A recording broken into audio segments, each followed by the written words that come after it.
مصر اور ایجپٹ اور ٹرکیہ، ان لوگوں کو اس وقت اس اپروچ کے ساتھ ایک ایجنڈا طے کرنے کی ضرورت ہے کہ جنگ سے نکل جائے، اور اس کو حماس اور حزب اللہ کو بھی روک دیا جائے کہ جو بچے ہیں سنگ سمیٹ لو، اپنے آپ کو سیو کیا جائے، جنگ سے نکلا جائے، اور آئی ہوپ سو کہ اگر ٹرمپ بن جاتے ہیں تو اس کو انڈورس کریں گے، ٹھیک ہے، اس ساری صورتحال کو۔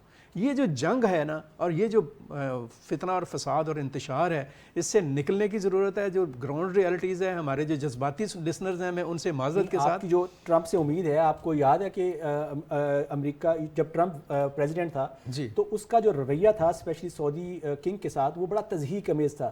آپ کو یاد ہوگا اس نے ایک بیان دیا تھا کہ آپ کو ہمارے ہی وہ دفاعی نظام پر چلتے ہیں، ہماری سیکیورٹی پر یہ اور وہ بات کرتے ہیں۔ وہ رویے کے ساتھ آپ سمجھتے ہیں کہ وہ نا ہمارا یا وہ نان سیریس ایٹیٹیوڈ ہے، وہ بہت ہی نان سیریس سا بندہ ہے، ہمارے پاس بھی ہیں۔ بہرحال مطلب بات کرنے کا یہ ہے کہ وہ عجیب سی بات کبھی کبھار کر دیتا ہے۔ تو مطلب یہ ہے سر، میرا کہنے کا مطلب، چھوڑیں سر، ہم ٹرمپ کو بھی چھوڑ دیتے ہیں، دفاع کریں ٹرمپ کو۔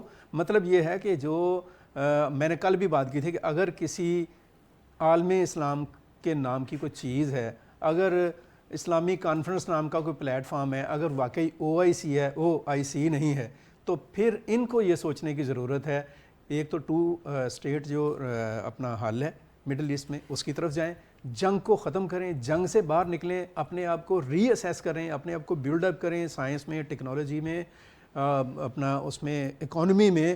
بہت خوبصورت بات کی اشرف صاحب۔ اس کے ساتھ ہی ہمارے آج کے پروگرام کا وقت یہاں پر ختم ہوتا ہے۔ آخر میں ہم جاتے جاتے ایک چھوٹی سی بات آپ کے ساتھ کرنا چاہتے ہیں کہ جیسے اشرف صاحب نے بھی کہا کہ جو بھی حالات ہیں، ان حالات کا مقابلہ کرنا سیکھیے، کیونکہ انہی حالات کی وجہ سے آپ مضبوط ہوں گے۔ آپ جب تک اکیلے ہیں، آپ اکیلا مت سمجھیے خود کو۔ اکیلا بندہ جو ہوتا ہے وہ ہمیشہ دنیا کو لیڈ کرتا ہے۔ آپ کو سہاروں کی ضرورت ہوتی ہے، مگر آپ جب تک اکیلے فائٹ کرنا نہیں سیکھیں گے تب تک آپ زندگی میں کامیاب نہیں ہو سکتے۔ کل تک کے لیے ہمیں اجازت دیجیے، اپنا بہت سا خیال رکھیے گا۔ پاکستان پائندہ باد۔